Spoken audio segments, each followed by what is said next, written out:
El murmullo de la alta sociedad de Guadalajara llenaba el salón de la mansión en Zapopan. Era la fiesta del 50º cumpleaños de mi madre, Graciela de Alarcón, la matriarca de El Imperio Dorado, la tequilera más prestigiosa de Jalisco. Yo, Mateo, su hijo, me sentía como un fantasma en mi propia casa. Con mis 22 años, mis manos manchadas de tinta de dibujo y barniz de madera, y mi ropa sencilla, contrastaba dolorosamente con los trajes de diseñador y las joyas que brillaban como estrellas frías. Mi madre adoraba el éxito, y el éxito, para ella, tenía la forma de mi tío Fernando, su hermano, quien dirigía la empresa con puño de hierro. Yo, el artista, el soñador, era una decepción andante. Esperé el momento adecuado.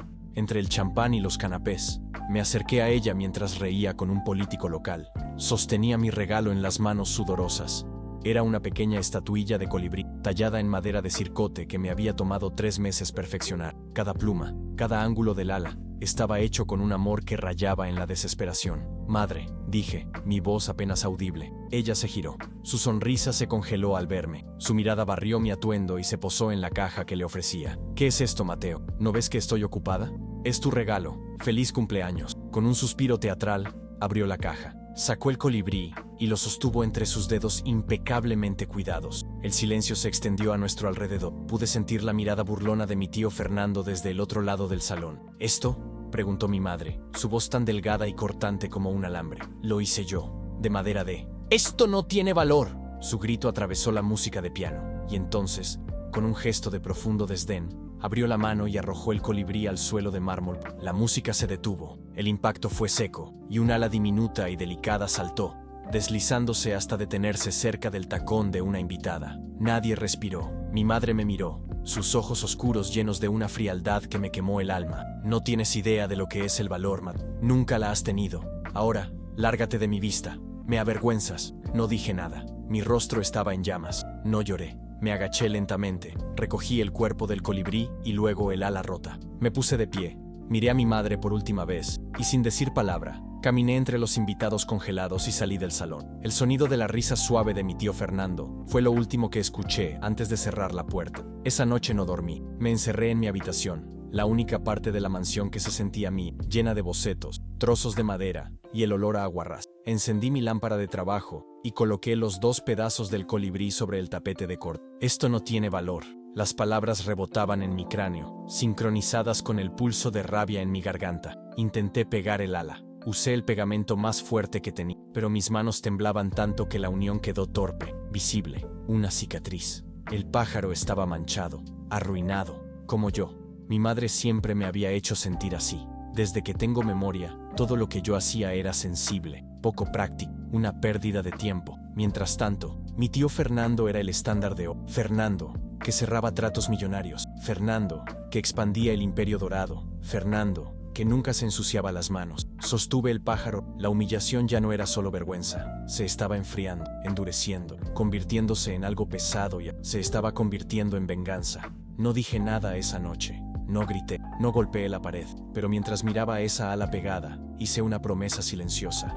Le demostraría a mi madre qué era el verdadero valor, y no lo haría con lo único que ella entendía, el poder. Le quitaría lo que más amaba. No a mi tío Fernando. Le quitaría el Imperio Dorado. Al amanecer, empaqué una sola maleta. Metí el colibrí roto en un calcetín y lo guardé en el fondo. Tomé los únicos ahorros que tenía, un pequeño fondo que mi abuela materna, la única que me había querido, me dejó en secreto. Eran apenas 20,000 pesos. Dejé la mansión sin hacer ruido y tomé el primer autobús que salía de Guadalajara. Mi destino, el corazón de su imperio, Tequila. Llegar a Tequila fue como entrar en un mundo diferente. El aire olía dulce y terroso, una mezcla de agave cocido y tierra. La sombra del volcán dominaba el paisaje. El apellido Alarcón, tan poderoso en Guadalajara, aquí no significaba nada sin la presencia de mi madre. Gasté mis primeros pesos en un cuarto miserable en una casa de huéspedes. Durante la primera semana, busqué trabajo. Nadie quería contratar a un muchacho de ciudad con manos suaves y sin experiencia. En las destilerías grandes, como La Fortaleza o Sausa, me rechazaron en la puerta. Finalmente, desesperado y con el dinero mermando, fui a los campos. Un capataz, un hombre curtido por el sol llamado Ramiro, me miró de arriba a abajo. «¿Tú? ¿Quieres gimar?», se rió. «No durarás ni medio día, fresita. Necesito la chamba. Aprendo rápido. La coa pesa. El sol mata. Necesito la chamba», repetí. Me arrojó un par de guantes viejos y una coa, la herramienta tradicional de hoja redonda. El primer día fue el infierno. Mis manos, acostumbradas a las delicadas gubias de tallado, se ampollaron a la media hora. El sol de los altos de Jalisco era un martillo inclinado. Mi espalda gritaba. El trabajo consistía en cortar las pencas de las piñas de agave azul, algunas de las cuales pesaban más de 50 kilos. Al final del día, cuando Ramiro me pagó una miseria, apenas podía cerrar las manos. Caí en mi cama sin cenar, pero mientras el dolor recorría mi cuerpo, también lo hacía la rabia. Cada ampolla era un recordatorio. Cada gota de sudor era un pago inicial. Estaba aprendiendo el negocio de mi madre desde la tierra, desde el fango. Pasaron 6 meses. Mi cuerpo cambió. Me volví delgado pero fibroso, mi piel tostada por el sol, y mis manos se convirtieron en piedra, cubiertas de callos que ya no dolían. Los otros gimadores, que al principio me veían con burla, comenzaron a respetarme. No hablaba mucho, solo trabajaba, absorbiendo todo. Aprendí a distinguir un agave maduro por el color, a blandir la coa con precisión, a sentir el corazón de la planta, y empecé a escuchar. En las pausas para el almuerzo, bajo la escasa sombra de un árbol, los hombres hablaban. Hablaban de los viejos tiempos, hablaban de cómo el Imperio Dorado ya no era el mismo. Fue entonces cuando noté a don Eladio. Era el gimador más viejo del grupo y el más respetado. Se movía con una gracia que desmentía sus 70 años. Un día, mientras yo luchaba con una piña particularmente terca, él se acercó. «Atacas la base mal», dijo, su voz rasposa. «No es fuerza bruta, muchacho. Es ángulo. Mira». Con un solo movimiento limpio, cortó la base. «Gracias, Don». Él entrecerró los ojos, estudiándome. «Tú no eres de aquí. Trabajas con odio. ¿Qué te trae al campo? Quiero aprender. Todos quieren aprender a hacer dinero. Pocos quieren aprender del agave». Ese día, compartí mi magro almuerzo con él. No le conté mi historia, pero le pregunté sobre el Imperio Dorado. Su rostro se ensombreció. «Yo era el maestro tequilero de el Imperio Dorado», confesó. Y mi corazón dio un vuelco. «Fui el aprendiz del abuelo de don Federico, el fundador». «¿Qué pasó?». Llegó el sobrino, Fernando. «Ese hombre solo ve número. Quiere velocidad, no calidad». Me pegué a don Eladio como una sombra. Después del trabajo, exhausto como estaba, lo seguía a su pequeña casa en las afueras de Tec. Él, viendo mi insistencia, comenzó a enseñarme. Me enseñó los secretos que mi tío estaba borrando. Me explicó el terror del difusor, una máquina moderna que extraía los azúcares del agave sin cocinarlo, produciendo un líquido barato y sin alma que Fernando usaba para estirar sus tequilas de exportación. Un sacrilegio para la tradición.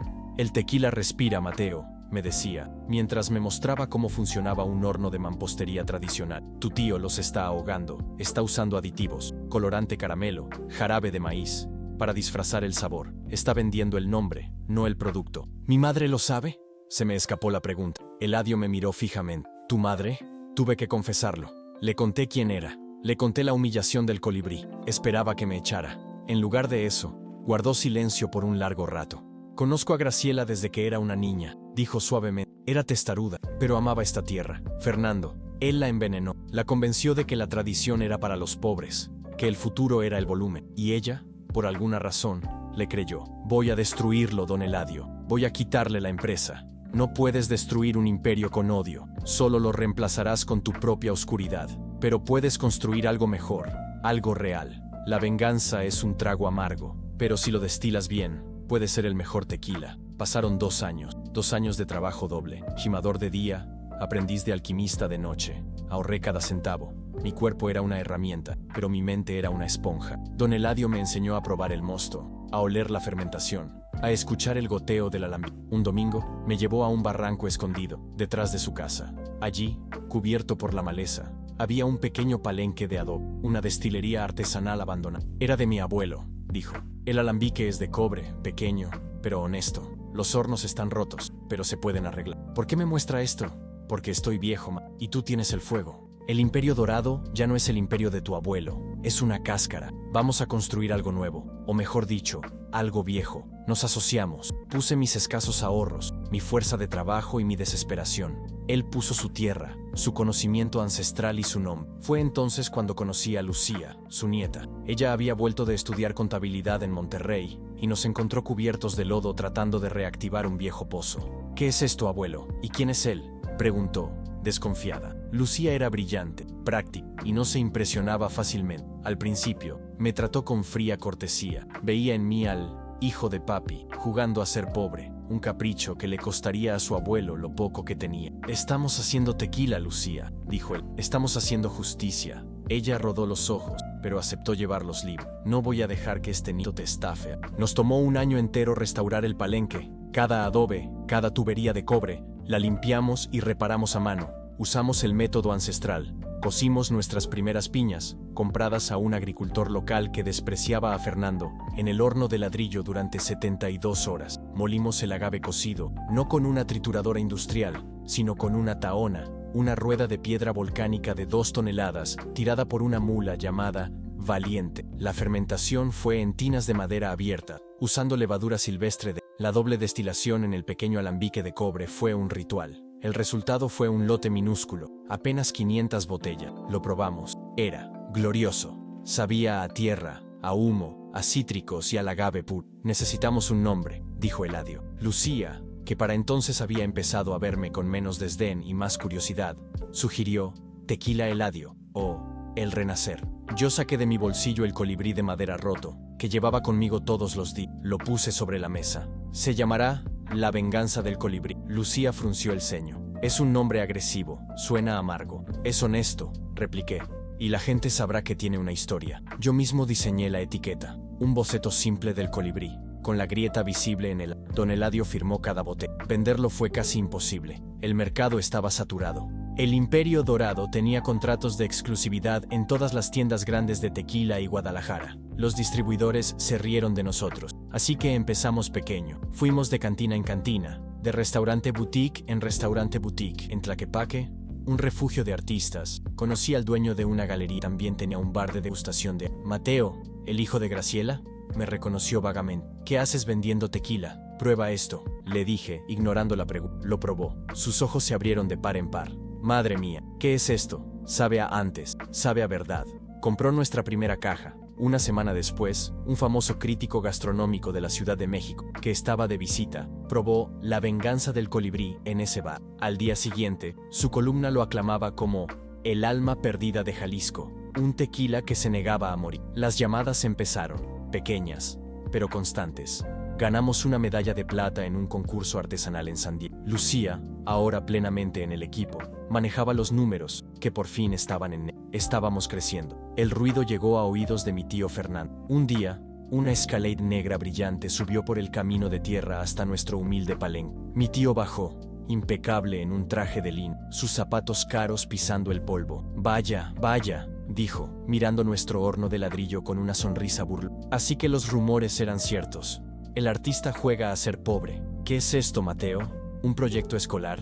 Don Eladio y Lucía se pararon a mi lado. Es un negocio, Fernando, dijo Eladio fríamente. Algo que tú ya olvidaste cómo hacer. La sonrisa de Fernando flaqueó al ver a su antiguo maestro. Eladio, deberías estar jubilado, no jugando en el lodo con mi sobrino idiota. Estamos haciendo tequila de verdad, tío, dije yo, mi voz firme. Estás usando mi apellido para vender tu agua sucia. Cierra esto. No estoy usando tu apellido, estoy usando el mío. Fernando se rió. Mateo, te doy $10,000 por este changarro. Por lástima, cierra la boca y vuelve a Guadalajara. Tu madre está furiosa por la vergüenza que le causa. No está a la venta. La cara de Fernando se endureció. El encanto desapareció, revelando la víbora debajo. No sabes con quién te metes. Hay gente que se pierde en los campos de agave. Sería una lástima que tuvieras un accidente con una coa. Cuidado. Subió a su camioneta y se fue, dejando una nube de polvo. Lucía estaba pálida. Abuelo, ese hombre es peligroso.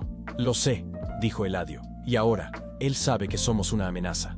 La amenaza de Fernando no fue en vano. Una semana después, encontramos los candados de nuestro almacén de agave rotos. Alguien había vertido diésel sobre las piñas que teníamos listas para hornear. Una semana de producción, arruinada. Luego, la vieja camioneta Ford que usábamos para las entregas, apareció en una zanja con las 4 llantas rajadas. Estábamos siendo golpeados donde más dolía, en nuestras finanzas, ya de por sí frágiles.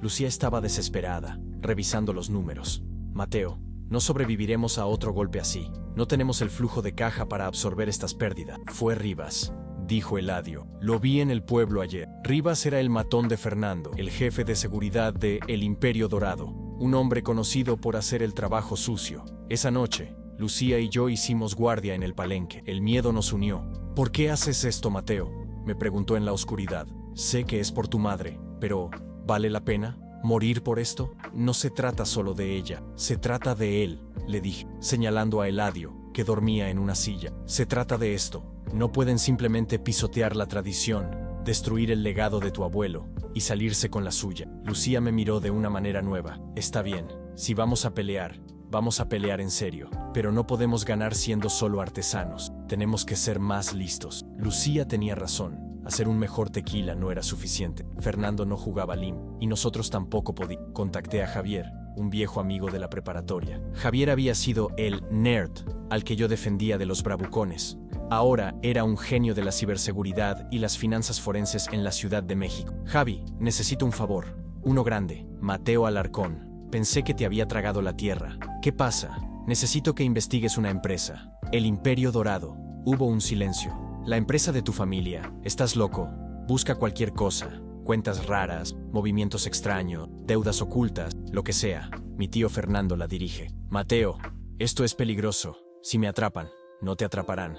Y te pagaré. La venganza del colibrí empieza a dar ganancias. Me intriga el nombre, dijo Está bien, lo haré, pero me debes una cena cara. Mientras Javier cavaba, nosotros nos blindamos. Invertimos en seguridad, pusimos cámaras, y don Eladio trajo a algunos gimadores leales para vigilar por las noches. Seguimos produciendo. Nuestra reputación crecía. Aseguramos un pequeño contrato de exportación a un bar de lujo. 2 semanas después, Javier llamó. Su voz era tensa. Mateo, esto es mucho peor de lo que crees. Tu tío no solo está cortando esquinas, está saqueando la empresa. Explícame. Está usando difusores y aditivos para producir millones de litros de tequila mixto, de baja calidad, que vende a granel a marcas baratas en Estados Unidos, pero en los libros lo reporta como pérdidas de producción o evaporación. Está robando. Eso no es lo peor. Está inflando los costos de producción y desviando el dinero a través de 3 compañías fantasma registradas en las Islas Caimán. Aquí está el golpe de gracia. Ha estado tomando préstamos masivos contra los activos de el imperio, la tierra, la destilería, todo. Está endeudando la empresa hasta el... ¿Para qué? Mi apuesta es que está a punto de dar el golpe final. Declarará la bancarrota, dejará a los acreedores con ladrillos y tierra sin valor, y desaparecerá con millones en el extranjero. Y la persona que firmó como garante de esos préstamos, la cara de la empresa, es Graciela de Alarcón, tu madre. Me quedé helado. Mi venganza era destruir a mi madre, pero Fernando se me estaba adelantando. Javier, ¿quiénes son los acreedores? ¿Bancos grandes? La mayoría, sí. Banorte, BBVA.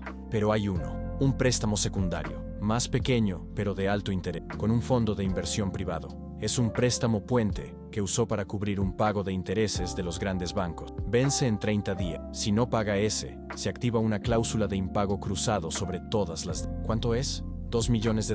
Miré a Lucía. Era todo el dinero que habíamos ganado, más un préstamo que tendríamos que pedir contra el palenque de Eladio. Lucía, necesito que prepares una transferencia. ¿Qué? Mateo, no. Eso es todo lo que tenemos. Cómpralo, Javi. Compra esa deuda. Usa una de tus compañías fantasma. Conviérteme en su acreedor. Fue la apuesta más grande de mi vida. Vendimos nuestra participación de exportación por adelantado. Hipotecamos la tierra de Eladio. Durante 29 días, apenas comí. El día 30, Javier llamó. Hecho. El fondo de inversión estaba feliz de vender una deuda tan riesgosa. Mateo, ahora eres el dueño de la correa de tu... El préstamo vence mañana. Fernando no sabía quién había comprado la deuda. Asumió que era solo otro fondo buitre. Estaba demasiado ocupado tratando de conseguir un último gran préstamo para cubrir el agujero antes de huir. Convocó a una reunión de emergencia de la junta directiva, planeando usar su carisma para convencerlos de aprobar la nueva línea de crédito. La reunión era en la sede de El Imperio Dorado, en Guadalajara, la misma mansión donde había sido humillado. Me presenté sin invitación. Llevaba mis botas de trabajo, jeans manchados de tierra de agave y una camisa lim. El guardia de seguridad intentó detenerme. No está en la lista. Soy Mateo Alarcón.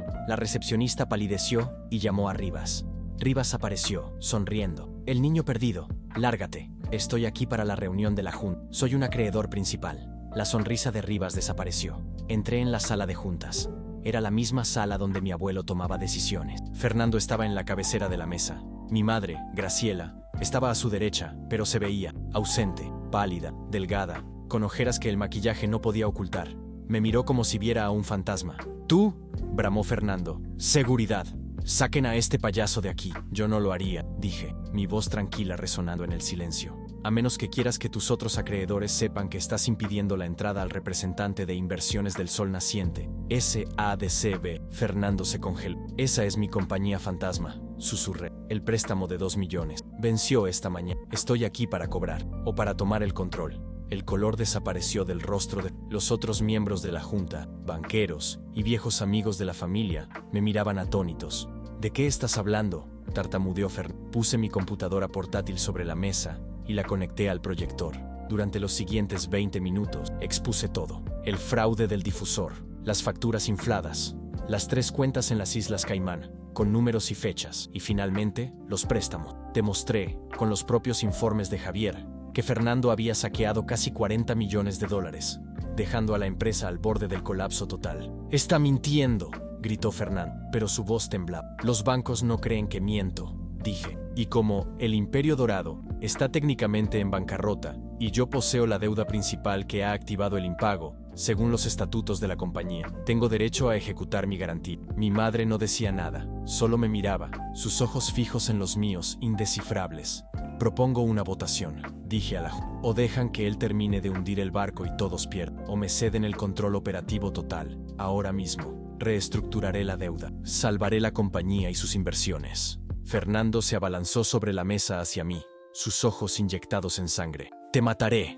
Pero yo no era el mismo muchacho que había huido. Lo intercepté antes de que diera la vuelta a la mesa. Mi cuerpo, endurecido por años de trabajo en el campo, ni se movió. La seguridad que yo había contratado, previendo esto, entró en la sala. «Sáquenlo», ordené. Se llevaron a Rivas y a un Fernando que gritaba maldiciones. La votación fue unánime. El Imperio Dorado era mío. Mi venganza estaba completa. Los miembros de la junta salieron, algunos dándome palmadas en la espalda, aliviados de que su dinero estuviera a salvo. La policía, alertada por Javier, esperaba a Fernando en el vestíbulo. Pronto, la enorme sala de juntas quedó en silencio. Solo estábamos mi madre y yo. Ella seguía sentada, inmóvil. Me serví un vaso de agua, mis manos por fin temblando. Me paré frente a ella. «Bueno», dije, mi voz cargada de 3 años de rabia, «lo logré. Destruí tu precioso imperio, o lo que quedaba de él. Esperaba que llorara, que me suplicara, que se derrumbara». Ella levantó la vista. Sus ojos, por primera vez en mi vida,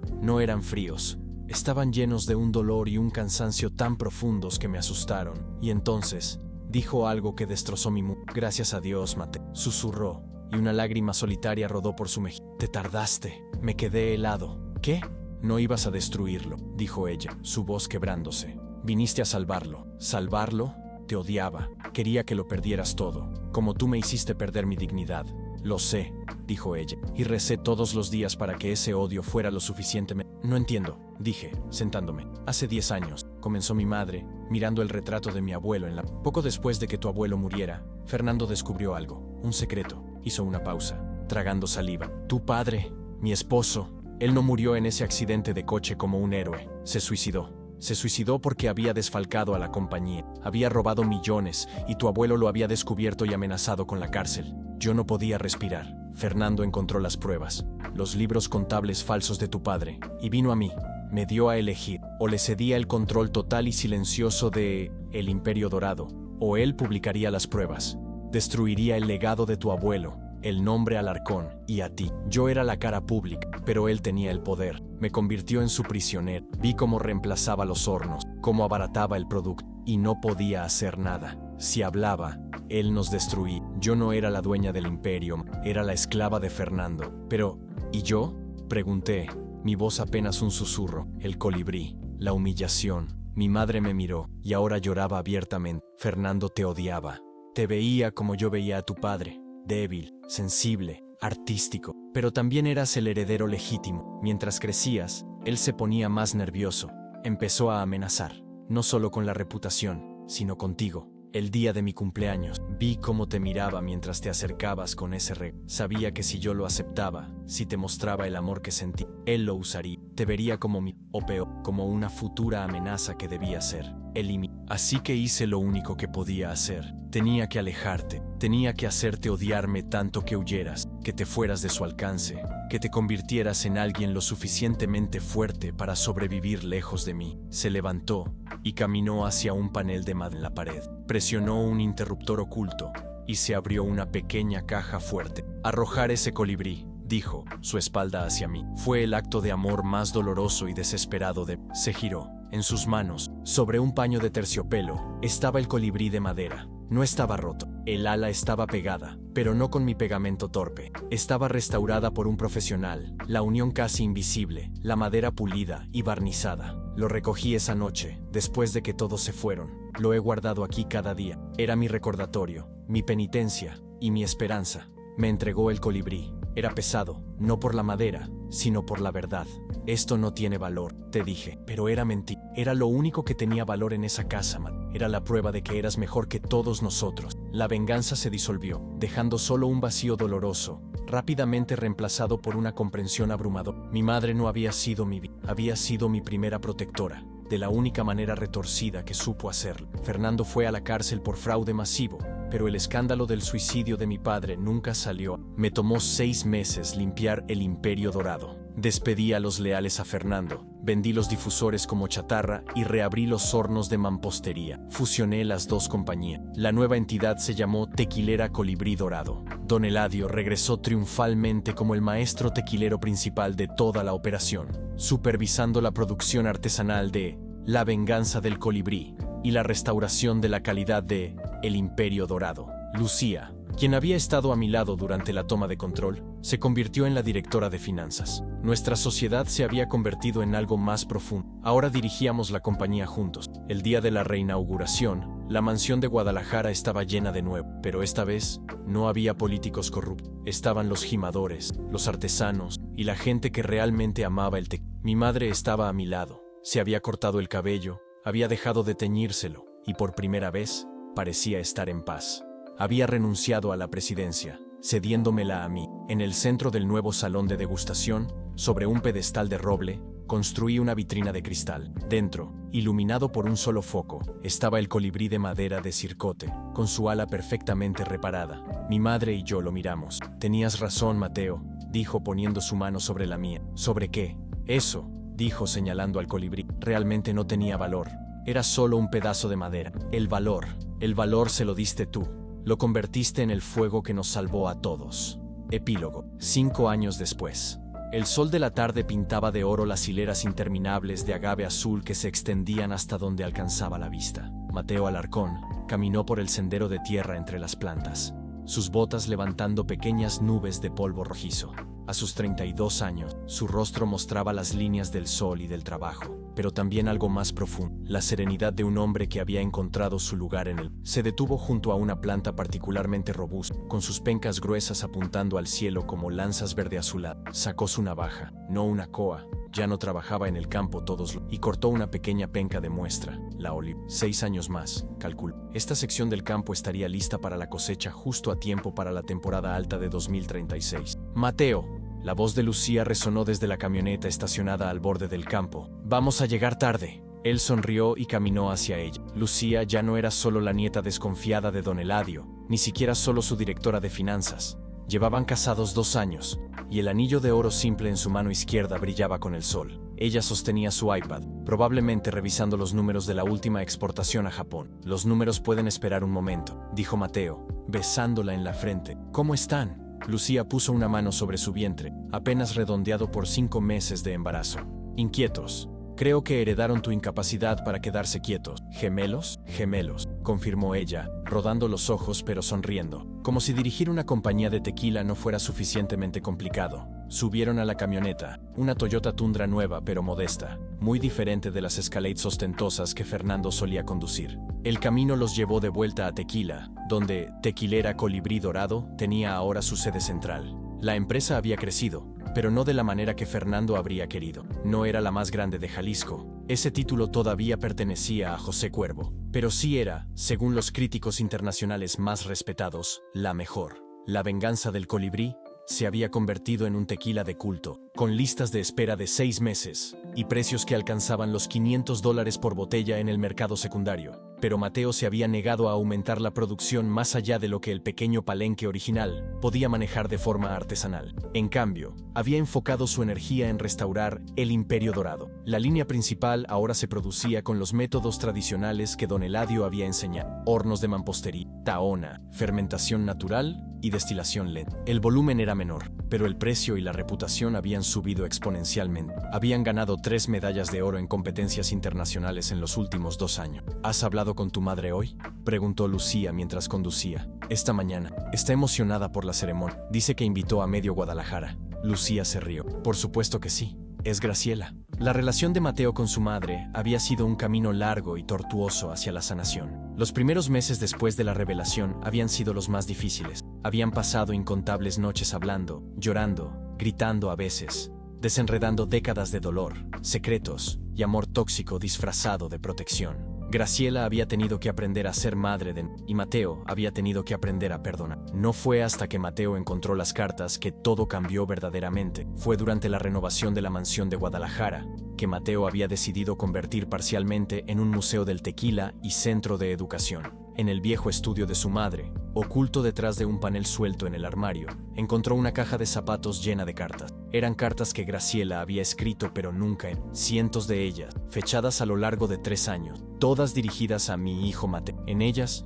su madre había vertido todo lo que no podía decirle, su orgullo por cada pequeño logro que había seguido en secreto, a través de contactos en tequila, su terror cada vez que Fernando mencionaba su nombre con desprecio, su culpa devastadora por la humillación del colegio, su esperanza desesperada de que él fuera lo suficientemente fuerte para sobrevivir, y su amor constante e inquebrantable, incluso cuando él la odiaba. Mateo había llorado durante 3 días después de leer esas cartas. Lucía lo había sostenido, sin decir nada, solo estando allí, y cuando finalmente pudo hablar, llamó a su madre y le dijo por primera vez en su vida adulta: te amo, mamá, y te perdono. Ahora, Graciela vivía en una casa más pequeña y cómoda en las afueras de Guadalajara. Se había retirado completamente pero había encontrado una nueva pasión. Enseñaba historia del tequila y cultura de Jalisco a estudiantes universitarios. El peso de mantener las apariencias, de proteger secretos, de vivir bajo la sombra de Fernando, se había levantado. A sus 58 años, Graciela parecía más joven y más viva que nunca. La camioneta atravesó las calles empedradas de tequila.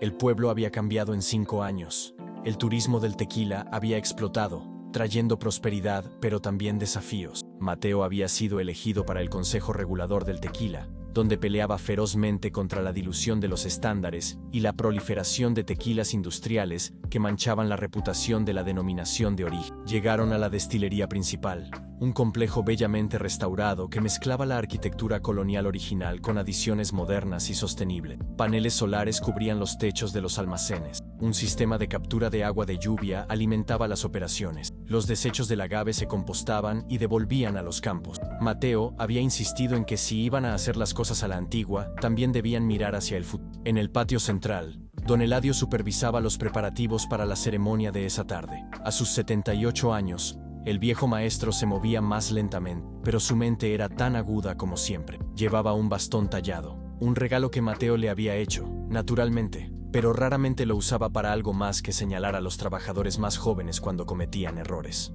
Muchacho, llamó al ver a Mateo. ¿Probaste el lote 247? Algo está diferente. Lo probé ayer. Es la levadura. Creo que está capturando más notas florales de los campos nuevos del norte. Es bueno. Gruñó Eladio. Diferente no siempre es malo, pero mantén el ojo sobre él. Lucía besó a su abuelo en la mejilla. ¿Ya llegó el fotógrafo de El Universal? Llegó hace una hora. Está molestando a los muchachos en el horno número 3. Le dije que se cuidara o terminaría cocido con el agave. Mateo se rió. La relación entre él y don Eladio había evolucionado con los años. El viejo maestro ya no era solo su mentor, era su familia. Cuando Mateo le pidió a Lucía que se casara con él, fue a Eladio primero, en el viejo estilo. El anciano había llorado, algo que Mateo nunca había visto, y había dicho: tu abuelo Federico habría estado orgulloso de ti, muchacho. Yo sé que lo estoy. La ceremonia de esa tarde era algo que Mateo había soñado durante años. Tequilera Colibrí Dorado estaba inaugurando su programa de legado, 10 becas completas para jóvenes de comunidades rurales de Jalisco que quisieran estudiar agricultura sostenible, destilación o administración de empresas agrícolas. Cada beca llevaba el nombre de alguien importante en la historia de la compañía. Las becas Federico Alarcón honraban a su abuelo, el fundador. Las becas Eladio Mendoza llevaban el nombre de don Eladio, y las más especiales, para Mateo, eran las becas Graciela Mendoza de Alarcón, que su madre había insistido en financiar personalmente lo que quedaba de su fortuna personal. Los primeros 10 becarios estaban allí, jóvenes de 16 a 22 años, con sus familias. Sus rostros mostraban una mezcla de orgullo, nerviosismo y esperanza. Mateo los había entrevistado a todos personalmente. No buscaba a los más brillantes académicamente, sino a los que tenían fuego, pasión y amor por la tierra. Entre ellos estaba una joven llamada Sofía, de un pequeño pueblo cerca de Arandas. Su carta de solicitud había hecho llorar a Mateo. Escribió: mi padre es gimador. Sus manos están destruidas por 40 años en los campos. Quiero honrar su trabajo aprendiendo a hacer el mejor tequila del mundo. Quiero que sus cicatrices signifiquen algo hermoso. Cuando llegó el momento de los discursos, Mateo subió al podio improvisado en el patio. El atardecer pintaba el cielo de naranja. Los invitados, empleados, gimadores, distribuidores, periodistas, amigos y familia guardaron silencio. Hace 5 años, comenzó Mateo, su voz firme pero cargada de emoción. Yo era un muchacho enojado con las manos suaves y el corazón roto. Creía que la venganza era lo que necesitaba. Creía que destruir era lo mismo que crear. Me equivocaba. Un hombre muy sabio me dijo una vez que la venganza es un trago amargo, pero si la destilas bien, puede convertirse en el mejor tequila. No entendí lo que quiso decir entonces. Pensé que hablaba de usar mi rabia como combustible, pero ahora sé que hablaba de transformación, de tomar algo tóxico a través del proceso con fuego, tiempo, paciencia, convertirlo en algo que puede sanar, celebrar y unir a las personas. Estos 10 jóvenes que están aquí hoy, ellos son esa destilación. Son la prueba de que de la amargura puede nacer la dulzura, de la ruptura puede venir la restauración. Mateo hizo una pausa, buscando a su madre entre la multitud. Ella estaba en primera fila, junto a don Eladio. Sus ojos brillaban con lágrimas. Mi madre me enseñó algo que tardé mucho tiempo. Me enseñó que a veces el amor más grande requiere el sacrificio más grande, y que ese sacrificio puede parecer crueldad para quienes no entienden el contexto. Pero ella también me enseñó algo más. Que nunca es demasiado tarde para la redención. Nunca es demasiado tarde para decir la verdad. Nunca es demasiado tarde para reconstruir lo que se rompió. Estas becas llevan los nombres de personas que creyeron en la tradición, en la calidad y en el futuro. Pero más que eso, llevan los nombres de personas que aprendieron que el verdadero valor no está en lo que produces, sino en cómo tratas a las personas a los becarios. Trabajarán duro. Habrá días en que sus manos sangrarán. Habrá noches en que dudarán de sí mismos. Pero recuerden esto. Cada colibrí que vuela hoy una vez fue solo un huevo. Cada agave que produce el mejor tequila una vez fue solo una pequeña plántula. Denle tiempo al proceso. Confíen en él. Y nunca permitan que alguien les diga que sus sueños no tienen valor. El aplauso fue atronador. Mateo bajó del podio y fue directamente hacia su madre. Ella se puso de pie, temblando, sin decir palabra. Mateo la abrazó. Ella se aferró a él como si fuera un salvavidas. Gracias, mamá, susurró él, por todo, incluso por lo que dolió. Gracias a ti, respondió ella entre sollozos, por no rendirte, por ser más fuerte de lo que yo fui. Lucía se unió al abrazo, y luego don Eladio, y pronto toda la familia estaba allí, una constelación de perdón y nuevos comienzos. Esa noche, después de que los invitados se fueron y los becarios partieron con sus familias, cada uno con un paquete de bienvenida que incluía libros, un pequeño lote de agave para plantar en casa, y una botella de la venganza del colibrí para sus padres. Mateo y Lucía se sentaron en la oficina que una vez había sido el dominio de Mateo la había rediseñado completamente. Las paredes ahora estaban cubiertas de estantes con libros sobre agricultura sostenible y fotografías de los campos y de la gente que trabajaba en él. El escritorio ostentoso había sido reemplazado por una mesa de trabajo de madera recuperada. Y en la pared principal, enmarcado en vidrio, estaba el boceto original que Mateo había hecho del colibrí antes de tallarlo en madera. Lucía revisaba los números finales del trimestre en su laptop. Mateo, esto es increíble. Nuestros márgenes son los más altos que hemos tenido. Las reservas para el tour de la destilería están llenas para los próximos 3 meses. Y mira esto, el contrato con la cadena de restaurantes en Tokio se renovó. Y quieren duplicar su oro. Mateo asintió, pero no parecía estar escuchando realmente. Estaba mirando por la ventana, hacia los campos oscurecidos. ¿En qué piensas?, preguntó Lucía, cerrando la laptop. En Fernando. Lucía frunció el ceño. ¿Por qué perder tiempo pensando en él? Porque acaba de salir de la cárcel. Me llamó Javier esta mañana. Fernando cumplió 4 años y obtuvo libertad condicional por buen comportamiento. El silencio llenó la oficina. Fernando había sido sentenciado a 8 años por fraude, pero con las reducciones, había cumplido menos de la mitad. Las cuentas en las Islas Caimán habían sido congeladas y eventualmente confiscadas. Pero Fernando era astuto. Probablemente tenía dinero escondido en algún lugar. ¿Y?, preguntó Lucía, su voz tensa. ¿Qué vas a hacer? Mateo se giró hacia ella. Voy a ofrecerle un trabajo. ¿Qué? Como supervisor de almacén. Trabajo manual. Salario básico. Sin poder. Sin decisiones importantes. pero un trabajo honesto. Lucía lo miró como si se hubiera vuelto loco. Mateo, ese hombre trató de matarte, robó millones, esclavizó a tu madre. ¿Y quieres contratarlo? No quiero, dijo Matt tranquilamente. Pero necesito hacerlo, porque si no lo hago, entonces todavía tengo venganza en el corazón. Y la venganza, Lucía, es como el bagazo de la... Si no la procesas correctamente, solo pudre todo lo que tocas. Él no acepta, es demasiado orgulloso. Probablemente no, pero voy a ofrecerlo de todos modos. Lo que él haga con esa oferta es su elección. Yo necesito cerrar ese círculo. Lucía lo estudió durante un largo momento, luego suspiró. Eres un hombre mejor que yo, pero está bien. Si es lo que necesitas hacer para tener paz, lo apoyo, pero si acepta, tengo una condición. Yo manejo su contrato, y a la primera señal de problemas, se va.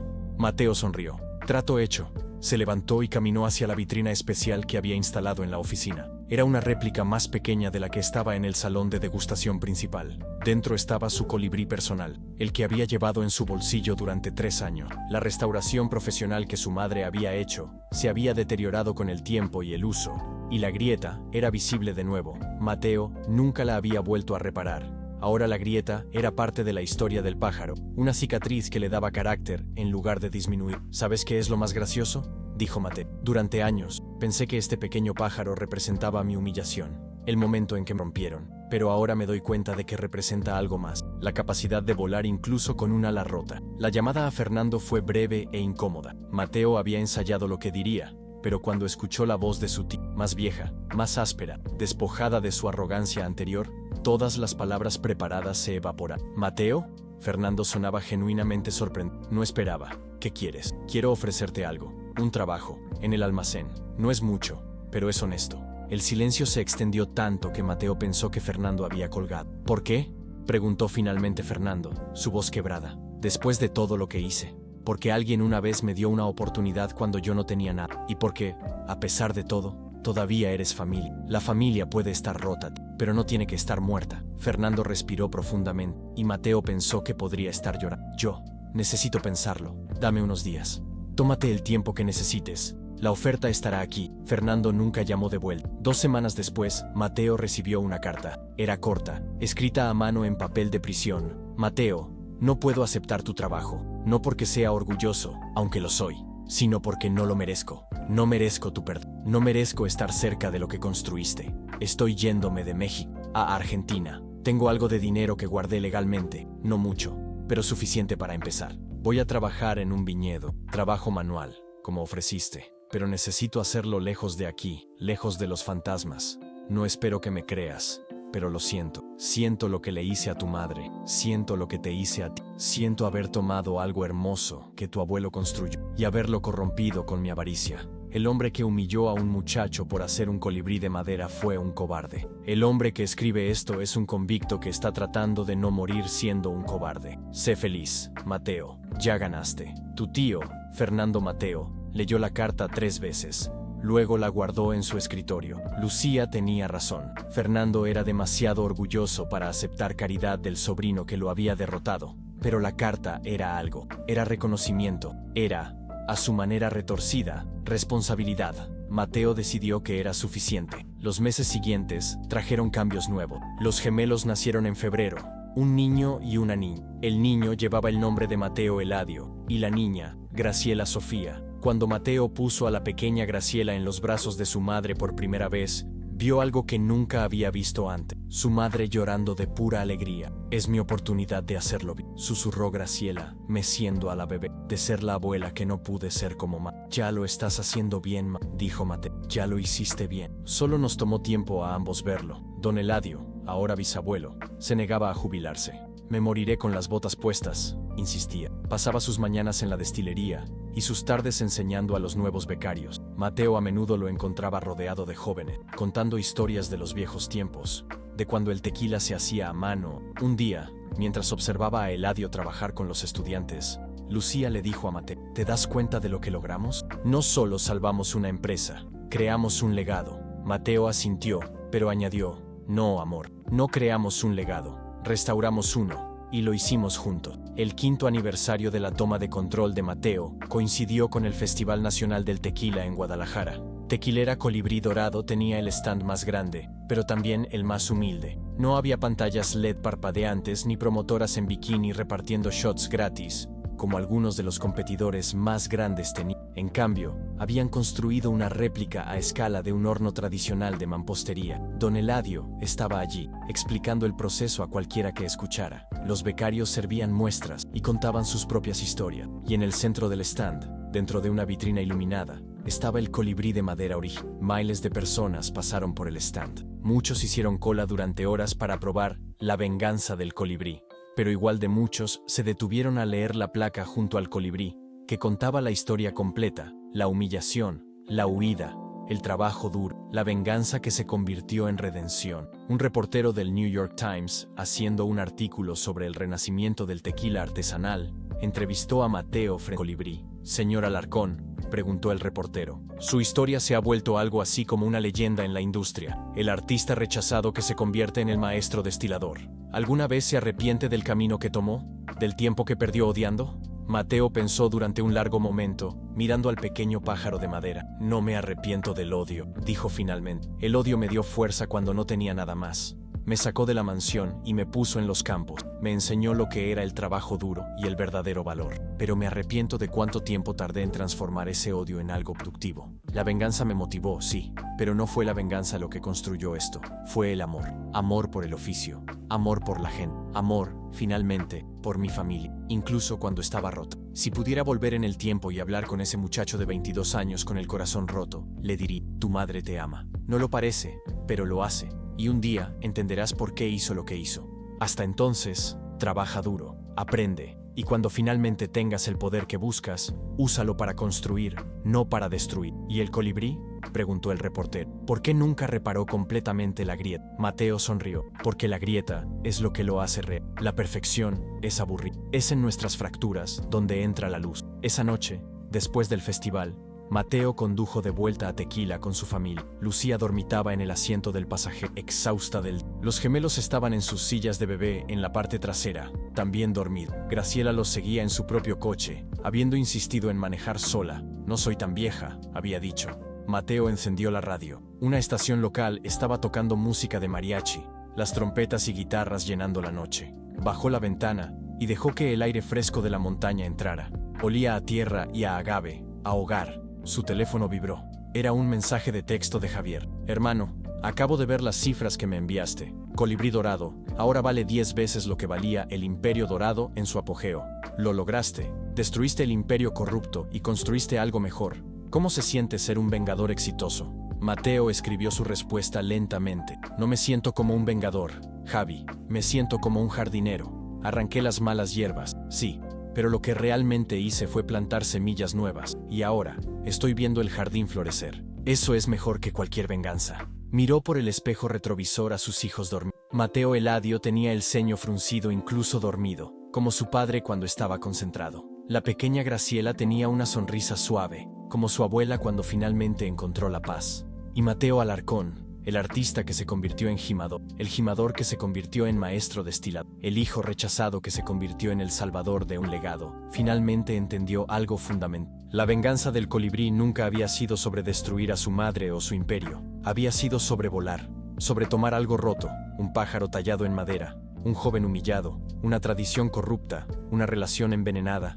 y darle alas de nuevo, no alas perfectas, alas con grietas y cicatrices, y historias grabadas en cada pluma, pero alas que funcionaban, alas que volaban. Y mientras conducía por las carreteras oscuras de Jalisco, con su familia dormida a su alrededor y el olor del agave en el aire, Mateo finalmente pudo decir que había llegado a casa. No a la mansión de Guadalajara con sus techos altos y sus salones fríos, sino a este lugar, este momento, esta vida que había construido con sus propias manos manchadas de tinta. Esta era su venganza. Y era dulce. 10 años después, Coda, el Museo del Tequila de Jalisco, inauguró una nueva ala dedicada a las familias fundadoras de la industria. Entre los Cuervo, los Sauza y los Herradura, había ahora un espacio prominente para los Alarcón. La exhibición contaba toda la historia, el éxito del abuelo Federico, la corrupción de Fernando, la caída y el renacimiento bajo Mateo. Pero el centro de la exhibición, la pieza que más personas fotografiaban, era el colibrí de madera de Circote. Ya no estaba en la destilería. Mateo lo había donado al museo con una condición, que junto a él se exhibieran dos fotos. La primera foto mostraba el salón de la mansión de Guadalajara en la noche del 50º cumpleaños de Graciela. No era de la fiesta en sí, sino del día siguiente. Mostraba el suelo de mármol pulido, y sobre él, apenas visible, una pequeña mancha oscura, donde el ala del colibrí había caído. La segunda foto era reciente. Mostraba a Mateo, ahora de 42 años, parado en los campos de agave con sus gemelos adolescentes. El joven Mateo Eladio sostenía una coa, aprendiendo el oficio. La joven Graciela sostenía un cuaderno, tomando notas para su proyecto escolar sobre agricultura sostenible. Y detrás de ellos, supervisando con una sonrisa, estaba una mujer mayor de cabello, Graciela de Alarcón, ahora de 68 años, quien había vivido lo suficiente para ver a su hijo no solo perdonarla, sino honrar su memoria mientras aún don Eladio había fallecido 2 años antes, a los 80, en su querido Palenque. Sus últimas palabras fueron para Mateo: «Volaste bien, muchacho. Volaste mejor que todos nosotros». Su funeral fue el más grande que Tequila había visto, con gimadores de todo Jalisco viniendo a despedir al último gran maestro de la vieja escuela. Fernando nunca regresó de Argentina. Mateo recibía una postal una vez al año, siempre sin remitente, pero con letra inconfundible. Nunca decían mucho. «Todavía trabajando. Las uvas están bien este año. Gracias». Mateo las guardaba todas en un cajón de su escritorio. No las mostraba a nadie, ni siquiera a Lucía. Eran su secreto, su recordatorio privado de que incluso los villanos podían buscar redención, aunque fuera a miles de kilómetros de distancia. Tequilera Colibrí Dorado ahora empleaba a más de 300 personas. Los programas de becas se habían expandido, con más de 100 jóvenes graduados trabajando en la industria del tequila por todo Jalisco. 3 de los becarios originales habían abierto sus propias destilerías artesanales, y Mateo había invertido en cada una de ellas. «La competencia es buena», decía siempre. «Eleva a todos». Lucía era ahora la presidenta de la Cámara Nacional de la Industria Tequilera, la primera mujer en ocupar el cargo. Había usado su posición para pelear por salarios justos para los gimadores, mejores condiciones de trabajo y protecciones ambientales más estrictas. Su cabello mostraba ahora algunas canas prematuras. «Del estrés de lidiar contigo», le decía a Mateo con cariño, pero su determinación era más fuerte que nunca. La exhibición del museo también incluía algo que Mateo había añadido recientemente: una vitrina con no las herramientas elegantes de un maestro carpintero,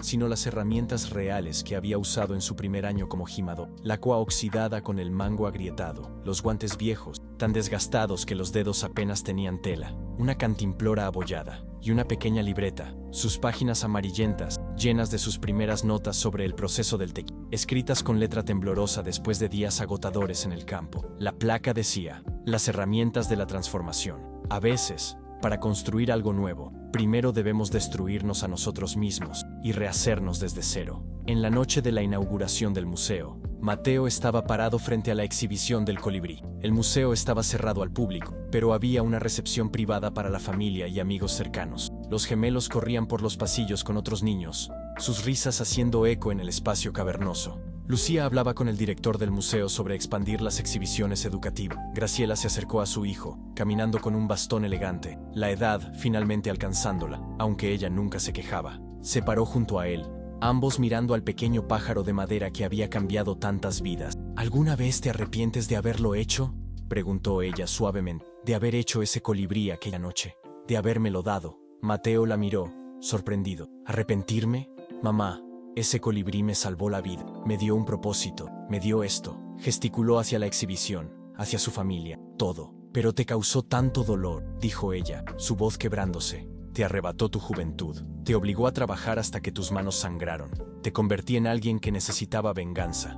Mateo tomó la mano libre de su madre. «Mamá, mírame, parezco un hombre que se arrepiente de su vida». Ella lo estudió. Su hijo, una vez delgado y de manos suaves, ahora era fuerte, con la postura de alguien que conocía su lugar en él. Las líneas en su rostro no eran de amargura, sino de risa y sol. Sus ojos, alguna vez llenos de dolor, ahora brillaban con satisfacción. «No», admitió ella, «no te ves así, porque no lo estoy. Sí, el camino fue doloroso. Sí, perdí años que podría haber pasado de otra manera, pero gané algo más valioso. Me encontré a mí mismo, encontré mi propósito, encontré mi familia». Apretó su mano. «Y te encontré de nuevo, mamá, la verdadera tú». Graciela lloró entonces, apoyándose en su hijo. «No merezco tu perdón, no merezco esta felicidad. Nadie merece nada, mamá. La vida no es sobre merecer, es sobre elegir. Tú elegiste protegerme de la única manera que sabías. Yo elegí transformar el dolor en algo hermoso. Y ahora, elegimos estar aquí, juntos. celebrando no lo que perdimos, sino lo que construimos.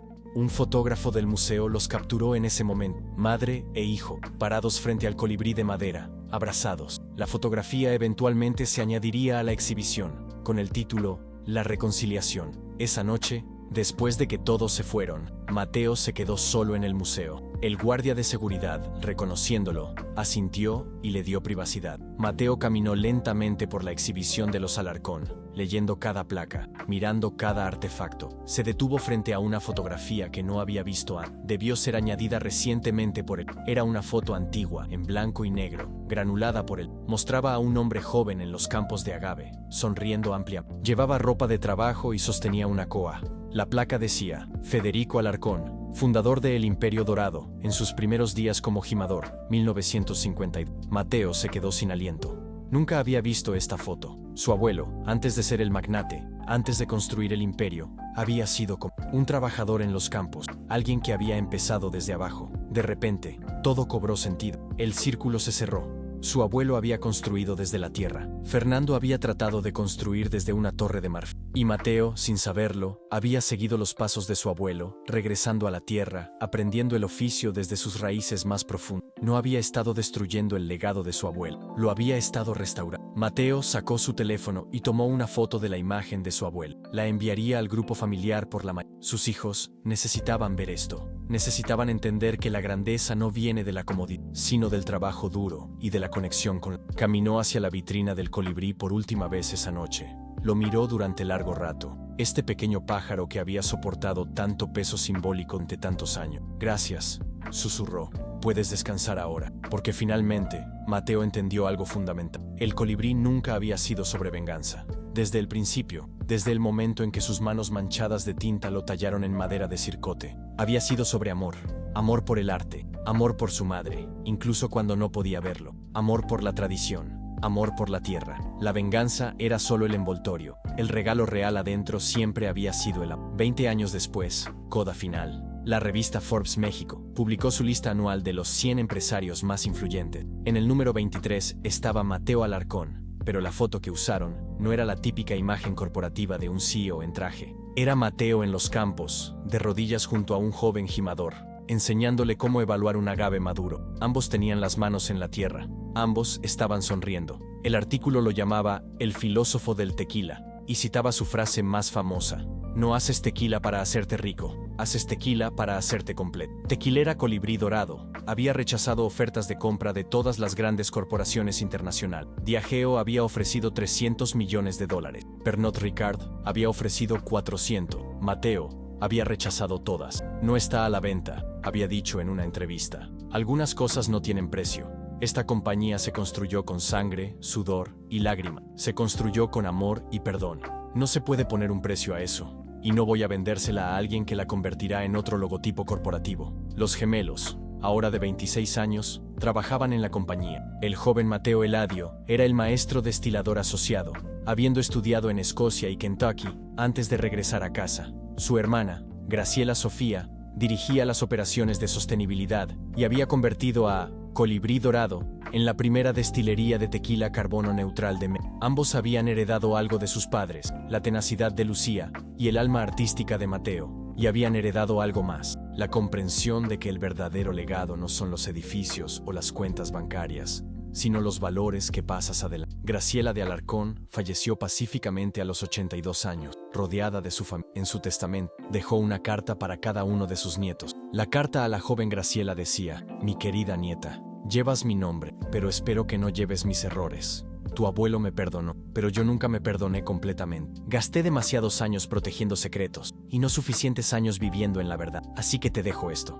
Vive siempre en la verdad, incluso cuando duele. La verdad al principio es como el agave recién cortado.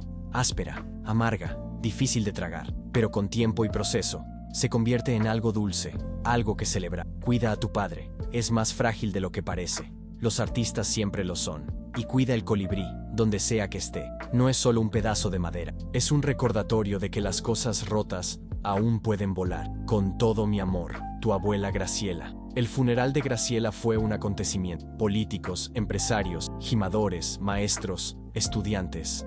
Todos vinieron a despedirse de la mujer que había pasado de ser la prisionera de su propia empresa a la embajadora de la tradición del tequila. Mateo dio el elogio. No habló de sus logros empresariales o sus conexiones sociales. Habló de la mujer que había aprendido a ser madre por segunda vez, de la abuela que había enseñado a sus nietos que nunca es demasiado tarde para cambiar, de la persona que había demostrado que la redención siempre es posible. Mi madre me enseñó que el amor a veces se parece a la crueldad, dijo, su voz firme a pesar de las lágrimas. Me enseñó que la protección a veces requiere sacrificio, y me enseñó que el perdón no es olvidar, es recordar, pero elegir construir algo nuevo de todos modos.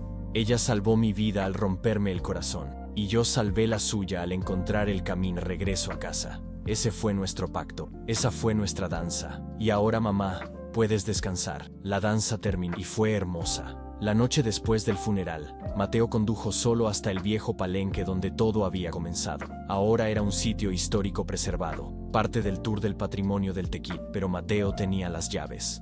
Caminó por el pequeño espacio, tocando el horno de adobe que don Eladio le había enseñado a usar, la tahona de piedra, ahora inmóvil, el viejo alambique de cobre, pulido y brillante pero silencioso. Se sentó en el mismo lugar donde se había sentado 20 años antes, cuando solo era un muchacho enojado con un sueño de venganza. La luna llena iluminaba el espacio, proyectando sombras largas. Mateo cerró los ojos y pudo oírlo todo de nuevo. La voz de don Eladio explicando la fermentación. La risa de Lucía cuando le dijo por primera vez que su proyecto de venganza era ridículo. El sonido de su propia coa golpeando la tierra en esos primeros días terribles en los campos. Y más atrás, más suave, pudo oír la voz de su madre en aquella noche terrible. Esto no tiene valor. Pero ahora, finalmente, después de todo este tiempo, podía oír lo que ella realmente estaba diciendo. Aléjate, aléjate antes de que él te lastime. Aléjate para que puedas sobrevivir. Aléjate para que algún día puedas salvarnos a todos.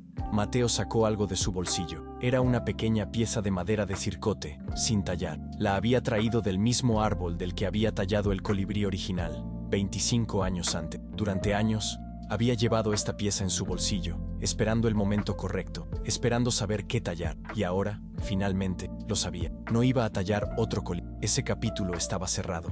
En cambio, iba a tallar una pequeño, simple, honesto, un recordatorio de dónde había comenzado todo realmente. No en la mansión, no en la humillación, sino aquí, en la tierra, aprendiendo el oficio desde el principio. Pero eso sería mañana. Esta noche, solo necesitaba sentarse aquí y recordar al muchacho que fue, honrar al hombre que se había y agradecer a todos los que lo habían ayudado en él, incluso a aquellos cuya ayuda había parecido ser daño en su momento. Su teléfono vibró. Era un mensaje de Lucía. Los niños quieren saber si vas a volver a casa esta noche o si necesitan ir a buscarte al palenque. Te conozco demasiado bien, esposo mío. Mateo sonrió. Sí, era hora de ir a casa. Se puso de pie, miró una última vez alrededor del pequeño palenque que había cambiado su vida, y caminó hacia la puerta. Pero antes de irse, dijo en voz alta, para el espacio vacío, para los fantasmas de todas las personas que habían estado allí. Lo hicimos, volamos. Y el colibrí, a kilómetros de distancia en su vitrina de museo, pareció brillar un poco más fuerte en la luz de la luna. O tal vez eso era solo imaginación, o tal vez no. Algunas magias no necesitan explicación, solo necesitan ser creídas.